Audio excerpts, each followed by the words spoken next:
Graça e paz, irmãos. Boa noite.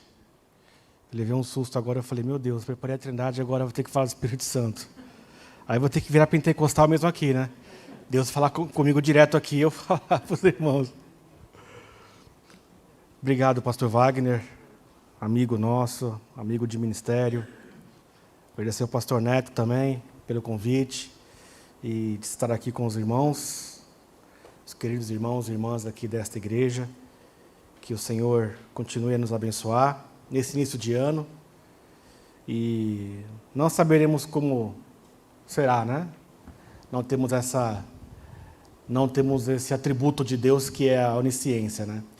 Mas uma coisa nós temos certeza, Ele continuará conosco, né? É essa certeza que nós temos, né? Então, continuemos na presença de Deus e vamos enfrentar mais um ano com o Senhor conosco, graças a Deus. E é um assunto de extrema importância, é um tema de extrema importância, porque nós vamos falar da natureza de Deus. A religião cristã, com relação a Deus, ela é a única religião que difere de outras crenças acerca de Deus, etc., porque o Deus que os cristãos anunciam, ele é um Deus pessoal. É um Deus pessoal. Deus é uma pessoa. Deus não é uma força ativa. Deus não é todo o universo, todo o ambiente, como o panteísmo diz, né? Deus é tudo. Deus é eu, Deus é o animal, Deus é tudo. Não. Deus está presente em todos os lugares, mas Deus é um ser pessoal. Tanto que tem uma definição muito conhecida, né?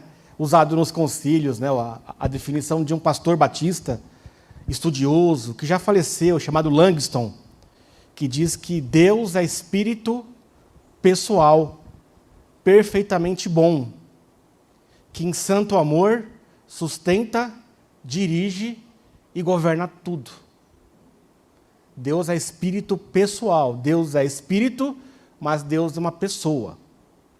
É isso que nós cremos, porque a Bíblia diz. Isso nós, de Gênesis e Apocalipse, nós observamos Deus sendo pessoal.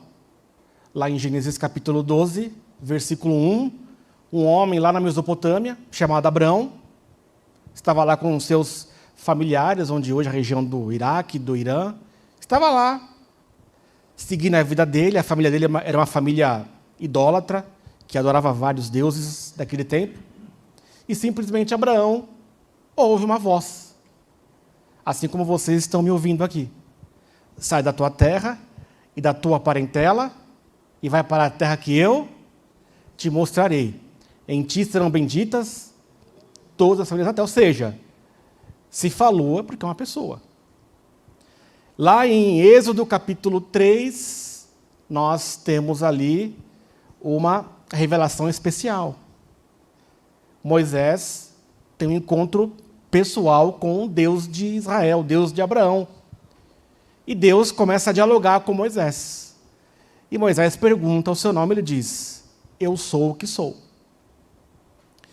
Isso nós vemos em todo o Antigo Testamento, Deus se revelando de forma especial a certos homens de forma especial. Deus fala, e vai falando, e vai falando, e vai falando. De repente, em determinado tempo da história, Deus ele não fala mais especificamente para pessoas. Deus ele se encarna. Está em João, capítulo 1, versículo 14. E o Verbo se fez carne e habitou entre nós. E vimos sua glória, glória como do unigênito do Pai. Então Deus se encarna. O autor de Hebreus ele explica isso muito bem. Ele resume toda a revelação escrita. Lá no capítulo 1, versículo 1 de Hebreus, o que diz? Havendo Deus, outrora, falado aos pais pelos profetas, aí, a revelação especial. Finalmente nos falou pelo Filho. Ou seja, então Deus é um Deus relacional. E a maior prova disso, eu comecei falando do Pai, que se revelava no Antigo Testamento, fui até a encarnação, só que Jesus, depois da sua ressurreição, ele ascendeu aos céus. E como que fica a presença de Deus? Jesus diz em João, capítulo 14, versículo 16, o que Jesus diz? Eu rogarei ao Pai, e Ele vos enviará outro Consolador para que seja convosco para sempre. Ou seja, o Espírito Santo. Por isso que lá em Apocalipse, por 7 vezes, uma mensagem final para 7 igrejas, diz, quem tem ouvidos ouça, que o Espírito diz às igrejas. Então, o Espírito Santo é a presença espiritual de Deus em nossas vidas. Na vida daquele que nele crê. Porque o Espírito não está fora de você. O Espírito está dentro de você. Literalmente. Bom, Deus é um ser pessoal. Tá? Mas só que, no início, eu falei que Deus, ele é...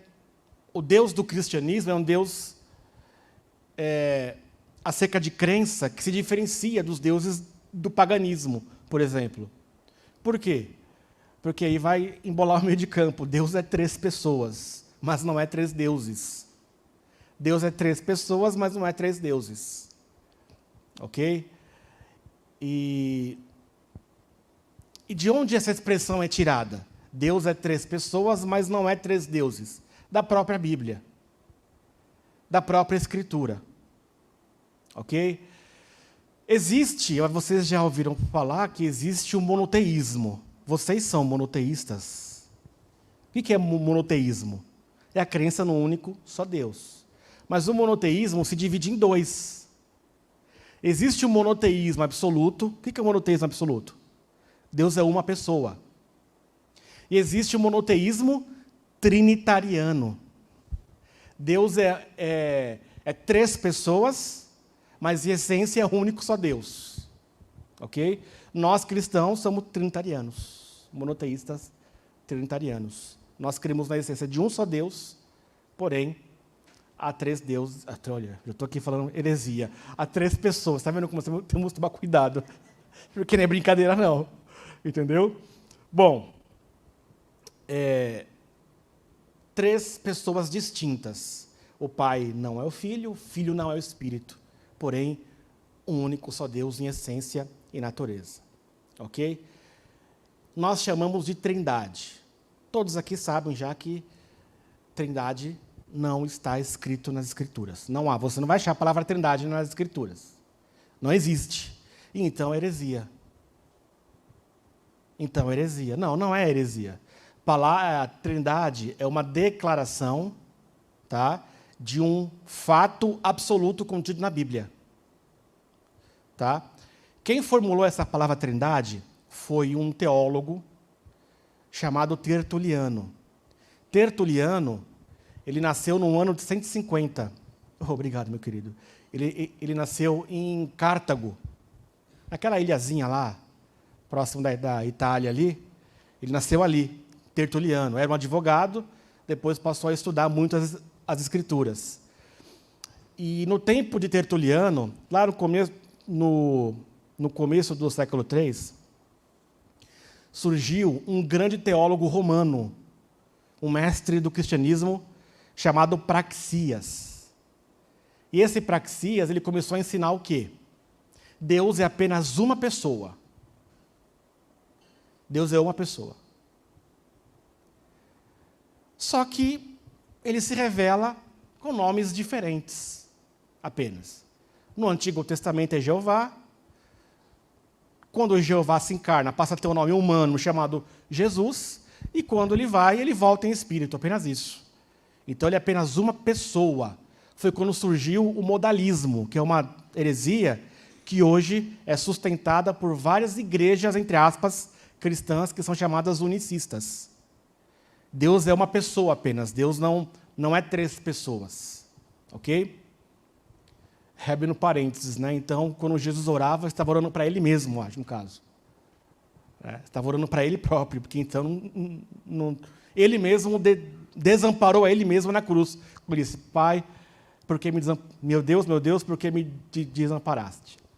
Então, Tertuliano, conhecendo as Escrituras, ele falou, não, isso é heresia, isso não existe. Porque não é isso que as Escrituras ensinam. Não é isso que a Bíblia ensina. Deus não pode ser uma só pessoa, uma pessoa apenas. Não tem como, é impossível isso. Por quê? Porque a Bíblia diz isso. Como que a Bíblia diz isso? Como que a Bíblia expõe isso? Um exemplo, Daniel capítulo 7. O estudo de hoje é apenas uma introdução, tá, irmãos? Não tem mais 3 aulas pela frente. Só uma introdução para os irmãos terem uma ideia, mais ou menos, tá? Daniel capítulo 7. Daniel capítulo 7, Daniel, ele tem uma visão durante a noite, tá? Um sonho especial. Deus ele revela o futuro para Daniel.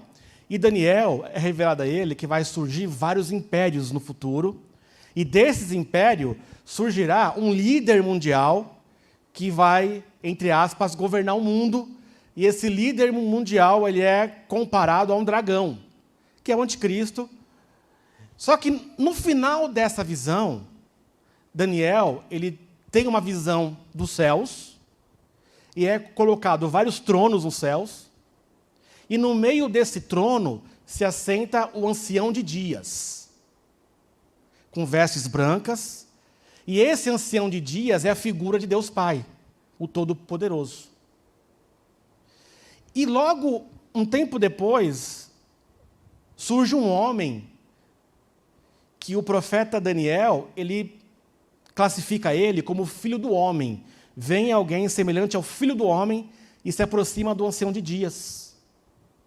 E o ancião de dias entrega a ele todo o reino e todo o domínio. Lá no Evangelho de Lucas e no Evangelho de Mateus, Jesus, ele se considera o filho do homem. Então essa profecia, Daniel está revelando que o Messias vai ser chamado de o filho do homem. Só que o ancião de dias, ele entrega para o filho do homem toda a autoridade de governo. Mas espera aí, como que você diz aí que Jesus, o Messias, pode ser um Deus ali, sendo que Deus não está ali, claro, na pessoa do Filho do Homem, de Daniel? A Bíblia é um livro de revelação progressiva. E esse Filho do Homem ele foi chamado lá atrás por um profeta antes de Daniel, chamado Isaías, de Deus forte, Pai da eternidade e Príncipe da paz. 9:6 de Isaías. No capítulo 7, versículo 14 de Isaías, ele é chamado de Emanuel, que é o Deus conosco. No capítulo 5, versículo 2 do profeta Miqueias, antes de Daniel, ele é chamado de aquele que é dos dias da eternidade, ou seja, o atributo da eternidade só pertence a Deus. Então a visão de Daniel está bem claro. Deus Pai e Deus Filho. Então ali você tem 2 pessoas naquela visão profética.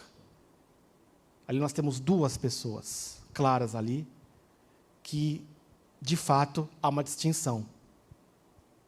E isso você vê permeando em todo o Antigo Testamento. Em todo o Antigo Testamento. Embora o Antigo Testamento é um livro que, no judaísmo, ele é chamado de Tanakh, que é a Torá, mas é o Antigo Testamento, que é basicamente a mesma coisa, só as divisões que é diferente. No Antigo Testamento, nós vemos a distinção de pessoas da Trindade com toda clareza. No Antigo Testamento, nós podemos observar até mesmo Jesus sendo adorado. Antes mesmo dele se encarnar, Jesus, ele aparece no Antigo Testamento. Quando você abre Josué capítulo 5, quando Moisés morre, e Deus dá liderança para Josué, e Josué, ele já está aos pés de Canaã, para entrar em Canaã, um homem vem diante de Josué. Josué pensou que ele era um dos cananeus. Tanto que Josué pergunta para ele, és tu um dos nossos inimigos?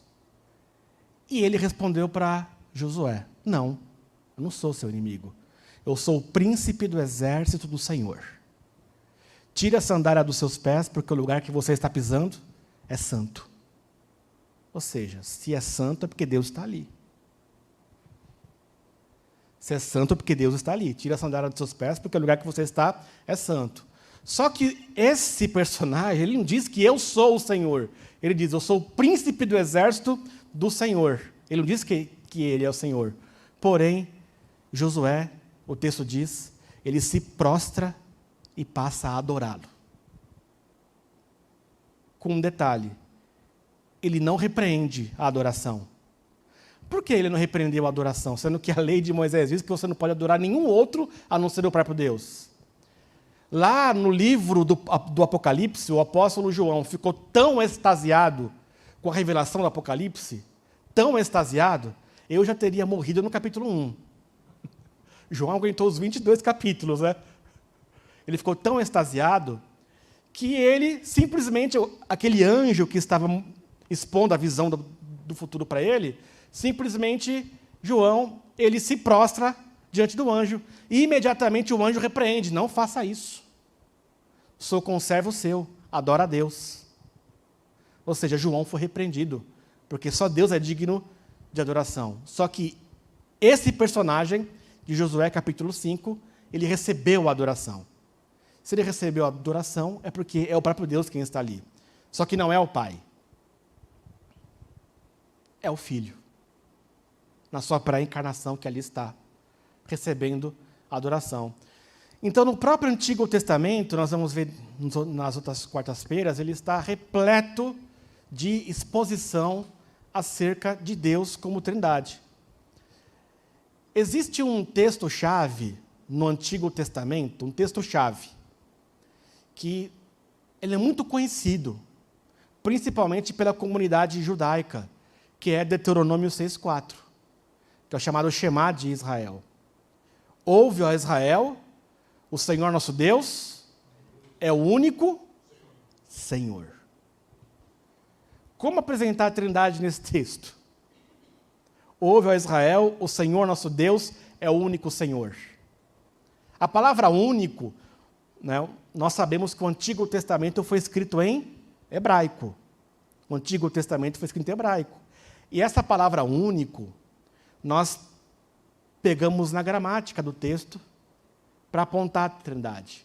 Único Senhor, esta palavra, ela é plural. A ideia dessa palavra, único Senhor, é uma ideia de unidade composta. É a mesma raiz daquele famoso trecho. Ó, quão bom e quão suave que os irmãos vivam em união. É a mesma raiz. Ou seja, todos nós aqui, representamos a primeira igreja. Estamos em um corpo aqui. É uma unidade composta. Aqui é o corpo de Cristo. Aqui não tem várias igrejas. Aqui é uma igreja. Aqui. É uma unidade composta. Então, na parte gramatical, o único Senhor é uma unidade composta. Se fosse único, de único mesmo, um só, seria uma outra raiz. Mas não. Ouve Israel, o Senhor nosso Deus é o único Senhor, ou seja, uma unidade composta, ou seja, há mais de uma pessoa na divindade. Há mais de uma pessoa na divindade. Deus é 3 pessoas. Mas o único Deus em essência e natureza. Então, meus irmãos, é um mistério muito, muito grande. Um estudioso das Escrituras, ele disse o seguinte, né? Trindade, tente negá-la e perderá sua alma. Tente explicá-la e perderá sua cabeça. Ou seja, porque ela é inexplicável. Por que inexplicável?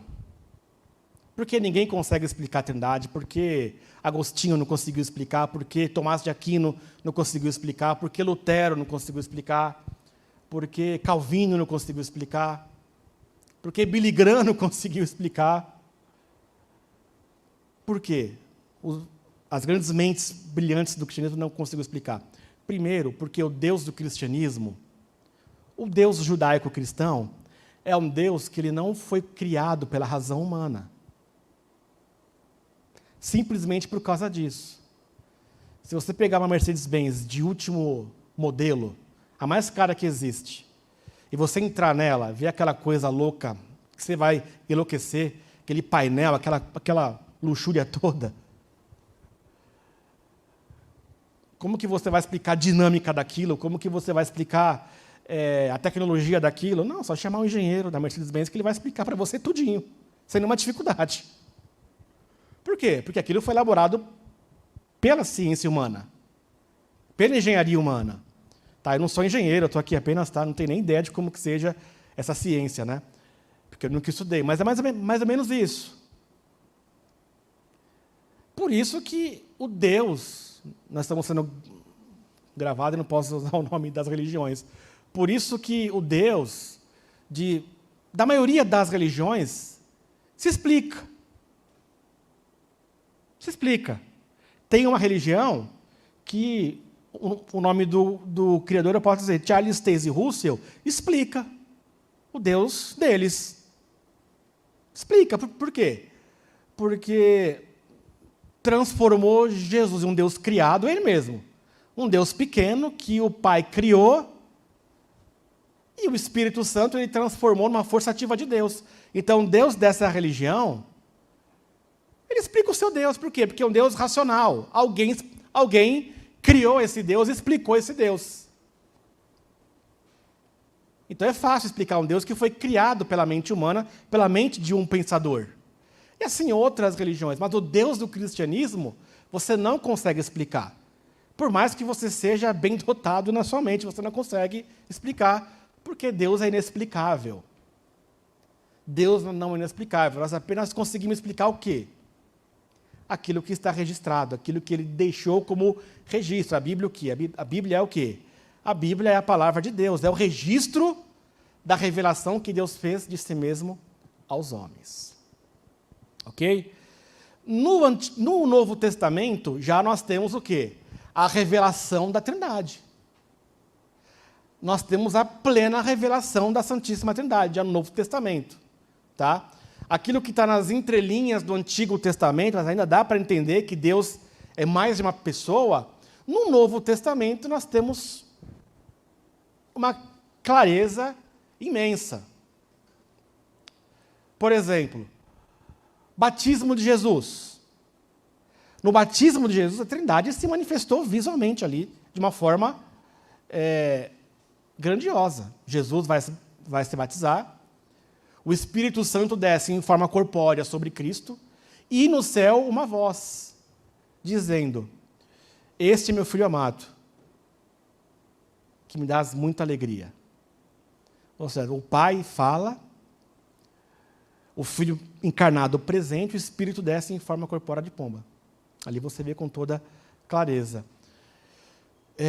Você vê também, dentro da própria revelação, isso nós vamos falar mais para frente, de que tanto o Pai, o Filho e o Espírito Santo, eles, não há uma hierarquia entre eles. O Pai tem mais poder que o Filho, e o Filho tem mais poder que o Espírito. A impressão que dá é que começa do Espírito do Filho para o Pai. E isso tem nos textos. O Espírito glorifica o Pai, o Filho, e o Filho glorifica o Pai. Só que no Monte da Transfiguração, nós vemos o quê? Do Pai para o Filho e depois do Filho para o Espírito. No Monte da Transfiguração, quando Jesus está ali, e de repente aparece Moisés e Elias no monte, de repente a voz de Deus novamente ecoa, a voz do Pai. E o que o Pai diz? Esse é meu Filho amado, a Ele ouve. Ou seja, ouça o que meu Filho diz. Isso que o Pai diz. E aí você vai lá em Apocalipse, por 7 vezes você vê o Filho. Agora é o Filho que está falando. O Filho diz, quem tem ouvidos ouça o que o Espírito diz às igrejas. Ou seja, agora é o Filho quem está dizendo. Quem tem ouvidos ouça. Por quê? Porque quem ouve o Espírito está ouvindo o Filho, está ouvindo o Pai. E esses três são um. Uma pergunta que ela é muito conhecida no nosso meio, inclusive quando você vai evangelizar, você já deve ter sido indagado por essa pergunta. Geralmente, quando você vai evangelizar, alguém te fala, mas você crê tanto na Bíblia, mas Jesus, e a Bíblia diz, há 2000 anos atrás, disse que ele voltaria logo e até agora não veio. Já se passaram mais de 2000 anos e você continua, e você crê nessa falácia. A questão não é essa. A questão não é essa. A questão é que tem uma relação com a revelação da Trindade. Aí nós vamos entender o porquê faz 2000 anos que Jesus ainda não veio, sendo que há 2000 anos atrás, ele mesmo diz, eis que cedo venho. E isso tem uma relação com a Trindade. Quando você entender esse conceito, você não vai ter mais dificuldade com isso. Primeiro, a Trindade, ela é econômica. O que é Trindade econômica? As três pessoas dentro da história, elas se revelaram em tempos diferentes. Primeiramente o Pai, nós vemos lá em Gênesis capítulo 1, no princípio criou Deus os céus e a terra, e Deus passa a ser o Pai da nação de Israel, no qual ele cria, e ali nós vemos a figura paterna do Pai, sempre o Pai ali se manifestando em todo o Antigo Testamento. Em um determinado tempo da história, vem o Filho, entra em cena, o Filho se encarna, e o Filho cumpre a sua missão nessa economia, e depois o Filho volta ao seio do Pai, e depois entra o Espírito em Atos capítulo 2, quando o Espírito desce no cenáculo, cumprindo aquilo que Jesus disse em Atos 1:8. Mas recebereis poder ao descer sobre vós o Espírito Santo. Ou seja, vocês serão minhas testemunhas tanto em Jerusalém, Judéia, Samaria, até os confins da terra. Bom, e o que isso tem a ver com o texto que Jesus volta cedo e, de repente, passou 2 anos? Que nessa economia da Trindade, tá? Nessa economia da Trindade, primeiro com o Pai, depois com o Filho, e por último o Espírito Santo, isso quer dizer que nós estamos na última economia, no último tempo, que é o tempo da graça. É o tempo final. É o tempo final em que Deus está atuando na terra para salvar os homens. Se você pegar toda a revelação, por exemplo, primeiramente com a dispensação do Pai, ou com a dispensação com a economia do Pai, você observa que de Adão até Abraão nós temos 2000 anos na contagem bíblica. E de Abraão até Jesus nós temos mais 2000 anos na contagem bíblica, são 4000 anos. Vocês sabiam que 4000 anos o Messias foi sendo anunciado? Num tempo de 4000 anos, Cristo foi sendo anunciado que o Messias viria. Desde Gênesis 3, capítulo 15, que é o primeiro anúncio do Messias. Foram 4000 anos Deus falando aos profetas que o Messias viria. Ele viria na sua encarnação. Quando Isaías profetiza sobre o Messias, e o menino nos nasceu, e o filho se nos deu, parecia que o cumprimento seria naquele tempo, mas Isaías está 740 anos antes de Cristo. Ou seja, essa economia durou 4000 anos. E Cristo veio no tempo certo, Gálatas 4:4. Vindo, porém, a plenitude dos tempos, Deus enviou seu Filho, nascido de mulher, nascido sobre a lei. Nós estamos no último período da economia da Trindade. São só 2000 anos. Em comparação aos 4000 anos que a humanidade aguardou o Salvador. E as profecias viam de um jeito como se o Messias viesse amanhã, mas não. 4000 anos aguardando o Messias. E Deus falando que ele veio. E veio 4000 anos depois. Quando Jesus vem, eis que cedo venho, Jesus está falando dentro dessa dispensação. Nós já estamos no período escatológico, irmãos, desde que Jesus se encarnou. Desde que Jesus se encarnou, nós já entramos no período escatológico, que é o fim da contagem. Tanto é que até os demônios, quando se encontraram com Jesus ali, na vida daquele gadareno, o que os demônios disseram? Não nos mande para o inferno. Por quê? Porque os demônios já estavam entendendo que Jesus já tinha vindo ali para reinar e acabar com tudo e inaugurar o reino. Não, ainda tem a dispensação próxima. Tem ainda a economia próxima. Então, nós já estamos nessa última economia, que é do Espírito Santo. Ele é quem fala às igrejas, através das escrituras que ele mesmo inspirou. O Espírito fala às igrejas. Então, meus irmãos, a Trindade, ao mesmo tempo que ela é misteriosa, ela está cumprindo sua vontade na história da humanidade. As três pessoas distintas. Cristo está ao lado do Pai. O Espírito está entre nós. Nós temos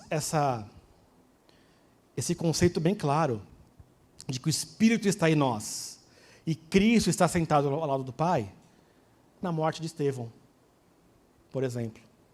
Quando Estevão está sendo apedrejado e pouco antes de morrer, o que o texto diz?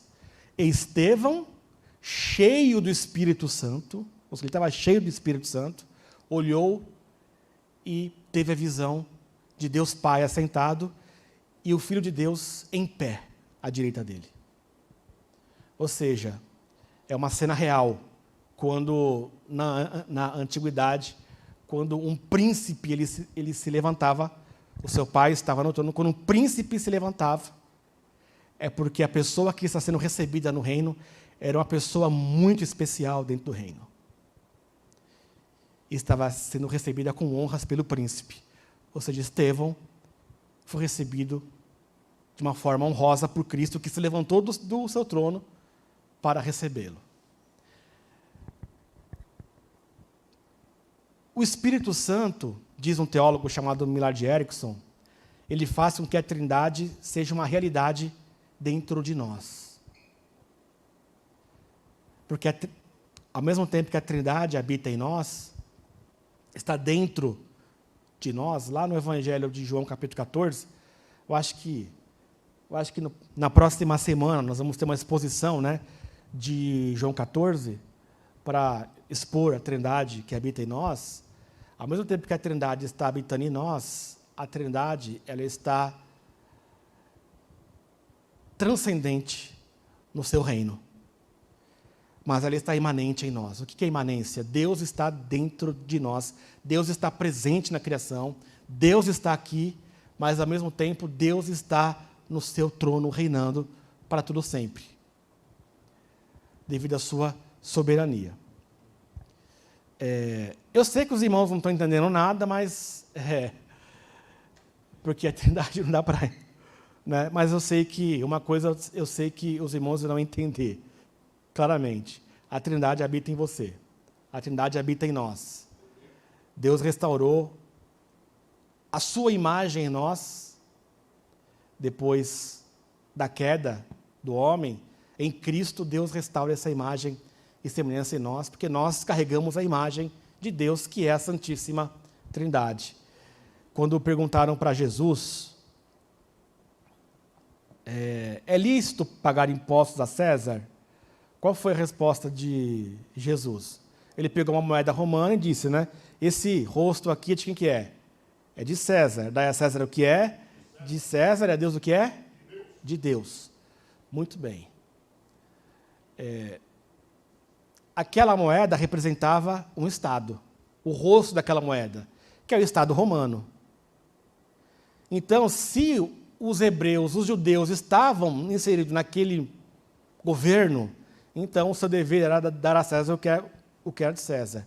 Mas Jesus também diz, já que vocês carregam a imagem de Deus em vocês, porque pertencemos a um reino maior, dá a Deus o que é de Deus, ou seja, todo o seu ser. Por isso que Paulo diz lá, buscar as coisas lá do alto, onde Cristo está assentado. Para encerrar, irmãos, nós apenas demos uma introdução básica, né, da natureza de Deus. Deus, em sua infinita eternidade e misericórdia, Ele, da sua distinção pessoal, como 3 pessoas, Ele pensou na salvação da raça humana. Cristo, a segunda pessoa da Trindade, veio para nos salvar. E o Pai enviou o seu próprio Filho para nos redimir. E o Espírito Santo foi enviado para representar toda a Trindade em nós. E que nós celebremos a Santíssima Trindade, primeiro, porque ela é a verdade. Ela está nas Escrituras, de Gênesis e Apocalipse. Como é? Eu não sei. Como é a natureza de Deus? De forma real? Não sei. O apóstolo João, no seu Evangelho, no capítulo 1, no versículo 17, 18, ele diz o seguinte: a lei foi dada por intermédio de Moisés. A graça e a verdade veio por intermédio de Jesus. E no versículo 18, João também diz: ninguém jamais viu a Deus. O Deus unigênito que está no seio do Pai é quem o revelou. Percebeu a profundidade do texto? Ninguém jamais viu a Deus. O Deus unigênito é quem o revelou. Parece loucura isso, parece que João está falando de 2 deuses. Ninguém jamais viu a Deus. Mas o Deus unigênito que está no seio do Pai é quem o revelou. E para embolar o meio de campo, João capítulo 10, versículo 30, Jesus diz: eu e o Pai somos um. Ou seja, aí Cristo já está falando da natureza única da essência de Deus. Mas, porém, 2 pessoas, 3 pessoas com espírito distinto. Alguma dúvida, irmãos? Até parece engraçado perguntar isso, alguma dúvida, né? Eu perguntei por educação.